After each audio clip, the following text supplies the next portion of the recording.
ஓம் சாய்ராம். நல்லது நினைப்போம், நல்லது நடக்கும். ஒவ்வொரு நாளும், ஒவ்வொரு நிமிஷமும் நம்ம சாயி நம்ம கூடவே இருக்காரு. ஒவ்வொரு நேரத்துலையும் நமக்கு உறுதுணையாக இருக்காரு.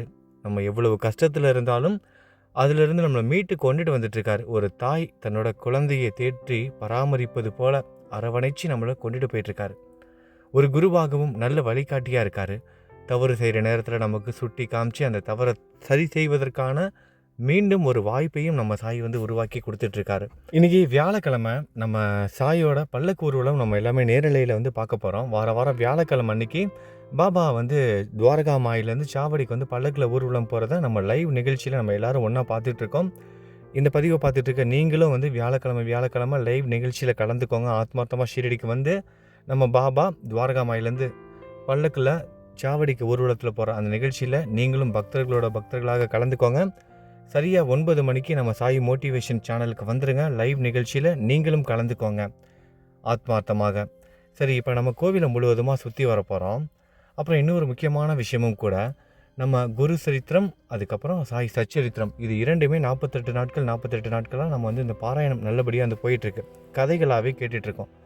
பாபாவோட கதைகளை கேட்குறவங்களோட வாழ்க்கையில் எவ்வளவோ நல்ல விஷயங்கள் நடந்திருக்கு, இப்போயும் நடந்துக்கிட்டு இருக்கு. நம்ம சாய் குடும்பத்தில் அந்த கதைகளை கேட்டவங்க வாழ்க்கையில் எத்தனையோ நண்பர்கள் அவங்க வாழ்க்கையில் நடக்கிற நல்ல விஷயங்களை தினமும் சொல்லிக்கிட்டே இருக்காங்க.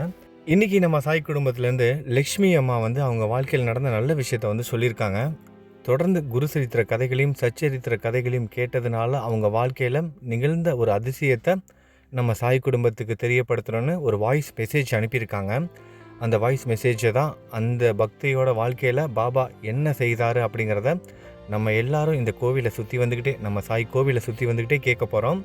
முழுவதுமாக கேளுங்க, கோவிலையும் முழுவதுமாக சுற்றி வாங்க.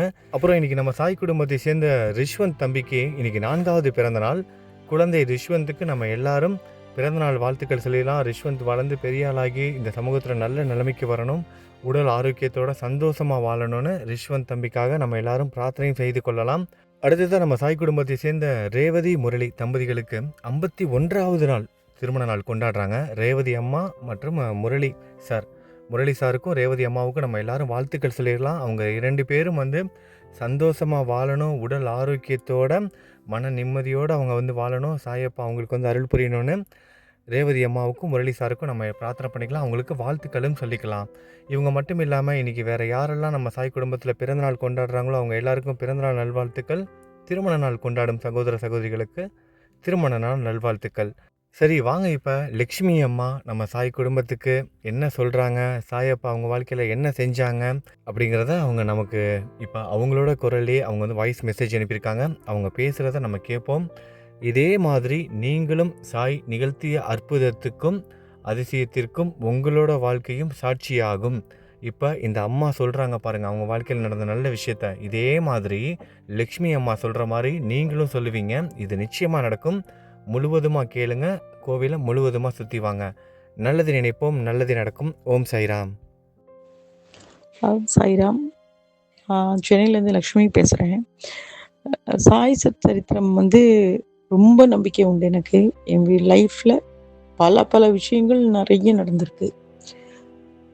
என்னோட லைஃப்பில் இப்போ ரீசண்டாக ஒரு சில சூழ்நிலைகள் இருந்தது. அப்போ நான் என்னை பொறுத்தவரையிலும் நான் எனக்காக ரொம்ப வேண்டுறது கம்மி தான் சாய்ராம். ஏன்னா சுவாமிகிட்ட என்னோட லைஃப்பை ஒப்படைச்சிட்டேன். அதனால் சுவாமி பார்த்துப்பாங்க. நான் ஷிரடி பாபா டிவோட்டியும் சத்யசாய் பாபாவோட டிவோட்டியும் தான். ஸோ எனக்கு அந்த நம்பிக்கை இருக்குது. பட் என்னோட ரிலேஷனில் ஒருத்தருக்காக நான் ரொம்ப மனசு வேதனையில் இருந்தேன். என்ன இவ்வளோ சோதனையாக இருக்கே சாய்ராம், சரி நம்ம என்ன பண்ணலாம், அவங்களுக்காக நம்ம ஏதாவது பாராயண புக் ஏதாவது படிக்கலாம் அப்படின்னு. பட் எனக்கு ஐ ஸ்ட்ரெயின் ஆனால் கொஞ்சம் ப்ராப்ளம் இருக்குது எனக்கு. ஸோ என்னால் படிக்க முடியாது, ரொம்ப ஸ்ட்ரெஸ் பண்ணி படிக்கிறது கஷ்டம். என்னடா பண்ணலாம் என்னன்னு நினச்சிட்டு இருந்த தருவாயில் குரு சரித்திரம் பாராயணத்தை நீங்கள் கரெக்டாக 1 அப்படின்னு ஆரம்பித்து டக்குன்னு வருது எனக்கு செல்லில். நீங்கள் நம்ம முன்னாடி நம்ம சொல்லியிருக்கோம், கடவுளோ ஞானியரோ அவர்களுடைய தயவோ அவங்க நினைக்காம நம்மளால அவங்களோட சரித்திரத்தையோ இல்லை அந்த மாதிரி ஆன்மீக விஷயங்கள்லையோ நம்ம படிக்கவே முடியாது, கேட்கவும் முடியாது. அதனால நான் அது ஒரு பெரிய ஒரு பாக்கியமாக நினச்சேன். குரு சரித்திரம்னா ஏன்னா நான் சாய் சரித்திரத்தில் அதை கேள்விப்பட்டிருக்கேன், குரு சரித்திரம்னு. மேலும் எனக்கு வந்து தத்தாத்ரேயர பத்தி வந்து எனக்கு ரொம்ப தெரியாது சாய்ராம். அவரோட அவதாரம் அப்படி லைனா பார்த்துட்டு நான் அப்படியே அப்படியே ஓகே அப்படின்னு நினைச்சுட்டுருவேன். ஆனா, அந்த குரு சரித்திரம் உங்களோட பாராயணம் நான் வந்து ரெகுலரா நான் கேட்டுட்டு இருந்தேன். அத கேட்டுட்டு அது நல்லபடியா முடிஞ்சது. அதுக்கப்புறம் வந்து சரி நம்ம வந்து குரு சரித்திரம் கேட்டுட்டோம். ரொம்ப திருப்தியா இருக்கு. நல்லா நடந்தது.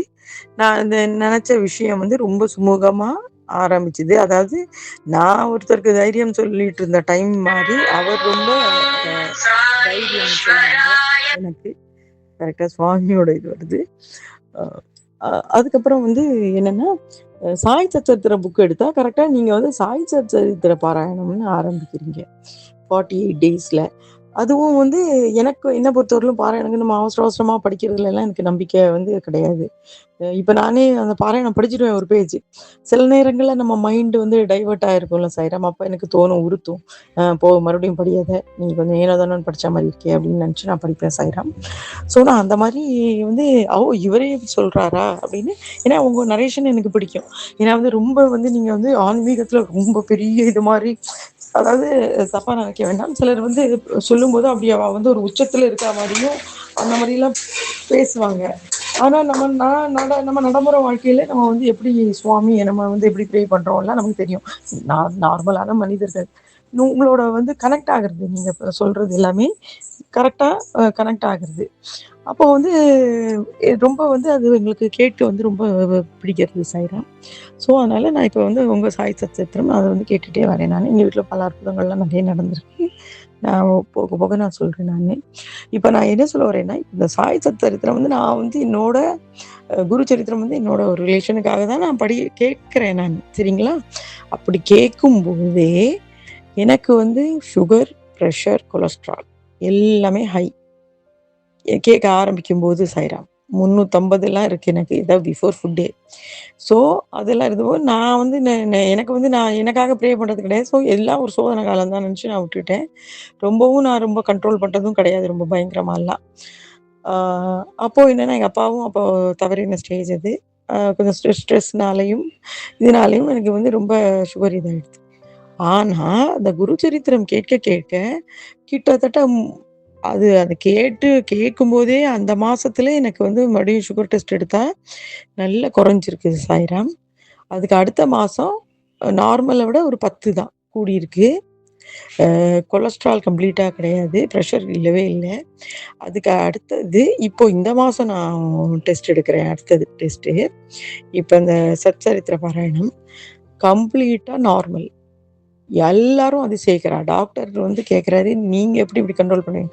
நான் வந்து அவ்வளோ ஒரு பயங்கர ஸ்ட்ரிக்ட்டா கண்ட்ரோல் கிடையாது. ஆனா ரொம்பவும் சுகர் சாப்பிட மாட்டேன் சாய்ராம். ஆனா, இது வந்து சுவாமியோட அருளாலதே தவிர வேற எதுனாலயுமே இல்ல. இந்த சச்சரித்திரம் கேட்கறதுனால அது நம்ம உடம்புல போயி, நம்ம பிரச்சனைகள எல்லாம் வந்து சுவாமி வந்து நமக்கு சரி பண்றாரு. அது வந்து என்னோட உறுதியான நம்பிக்கை. இது வந்து நமக்காக பாராயணம் பண்ணாம, நம்ம இன்னொருத்தாளுக்காக அந்த பாராயணத்த கேட்கும்போதே, இவ்வளோ ஒரு மகத்துவம் குடுக்குறாருன்னா, அவரோட அன்ப வந்து என்னன்னு சொல்றது சாய்ராம். அதனால அ எல்லாருமே வந்து இந்த சச்சரித்திரம் கேட்கிறவங்க வந்து, நம்ம ஏதோ கேட்கிறோம் அதனால என்னன்னு நினைக்காதீங்க. ஆத்மார்த்தமா, அழகா இதுக்குன்னு டைம் ஒதுக்கி நீங்க கேளுங்க. உங்க லைஃப்ல பல இம்ப்ரூவ்மெண்ட்ஸ் வரும்.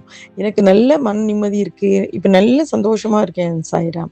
எனக்கு வந்து பர்சனலா நான் வந்து எதுவுமே குழப்பிக்க மாட்டேன். ஏன்னா கடவுள் வந்து என்ன பார்த்துப்பாருன்னு எனக்கு நம்பிக்கை இருக்கு. ஆனா என்னோட சகோதரர்கள், சகோதரிகள், என்னோட சொந்த பந்தங்கள், இவாளுக்கான கவலைகள் நம்ம படும்போது, அவாளுக்காக பிரார்த்தனைகள் பண்ணுவேன் சாய்ராம். அப்போ அவாளுக்கு வேண்டி நம்ம பிரார்த்தனை பண்ணும்போது, நமக்கு இவ்ளோ பிரச்சனையும் சரி பண்ற அந்த சுவாமியோட கருணைய நெனச்சு, நான் என்ன சொல்றதுன்னு தெரியல.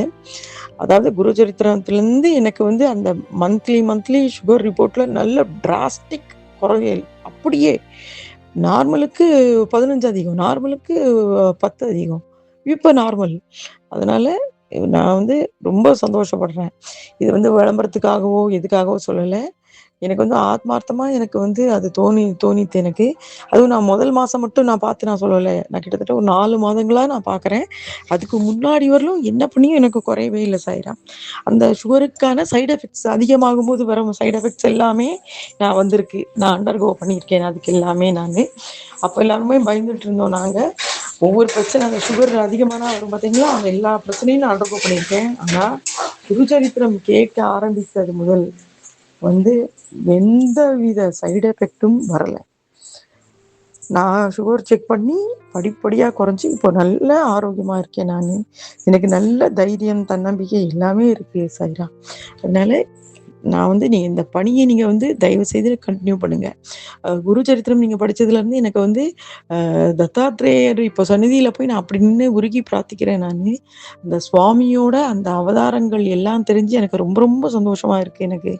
அதனால் இந்த மாதிரி சரித்திரங்கள் இதெல்லாம் நீங்கள் வந்து கண்டினியூ பண்ணுங்கள். என்ன மாதிரி நிறைய பேர் நாங்கள் இருக்கோம். நாங்கள் படிக்க முடியாதவங்க வந்து காதால் நாங்கள் கேட்டு இவ்வளோ வந்து ஒருத்தங்களை லைஃப்பையே இவ்வளோ மாற்றுறது, நம்ம வேண்டினவங்களுக்காக அவ்வளோ மாற்றுறது, நம்ம கேட்காமலே நமக்குள்ள பிரச்சனைகளை அந்த குருவே வந்து பண்ணுறாருன்னும் போது இதோட சக்தி வந்து ரொம்ப அபரிமிதமாக இருக்குது சாய்ராம். அதனால் உங்கள் பிரார்த்தனைக்கு நன்றி, உங்கள் சேவைக்கு ரொம்ப ரொம்ப நன்றி சாய்ராம்.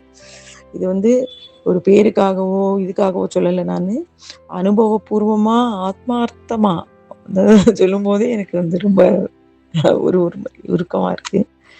ரொம்ப வந்து சந்தோஷம் சாய்ராம். உங்களை வந்து சுவாமி வந்து எந்த குறையும் இல்லாமல் ரொம்ப ரொம்ப நல்லா வச்சுப்பாங்க. இந்த சேவையை நீங்கள் வந்து தயவுசெய்து கண்டினியூ பண்ணுங்கள் சாய்ராம். இதை வந்து பலர் கேளுங்க, கேட்டு உங்கள் வந்து ரொம்ப லைஃப்பில் வந்து பிரயோஜனப்படுங்க. ஒரு அரை மணி நேரம், அதுவும் இவர் வந்து ரொம்ப மணிக்கணக்காலாம் இல்லை, 1/2 hour, மேக்ஸிமம் 1/2 hour, ரொம்பனா தான் ஒரு 3/4 மணி நேரம் தாராளமாக நம்ம கேட்கலாம். ஒரு சீரியல் பார்க்குறோம், என்னெல்லாம் பார்க்குறோம் நம்ம. இது வந்து அவ்வளோ தூரத்துக்கு நம்ம ஒரு மகத்துவமாக ஒரு மருந்தாக இருக்குது. எனக்கு ரொம்ப சந்தோஷம் சாய்ராம். ரொம்ப ரொம்ப நன்றி சாய்ராம். நான் வந்து ரொம்ப சந்தோஷப்படுறேன். இந்த சேனலை என் கண்ணில் காட்டினதே இந்த கடவுளோட அருளால் தான் நினைக்கிறேன். ரொம்ப சந்தோஷம் சாய்ராம்.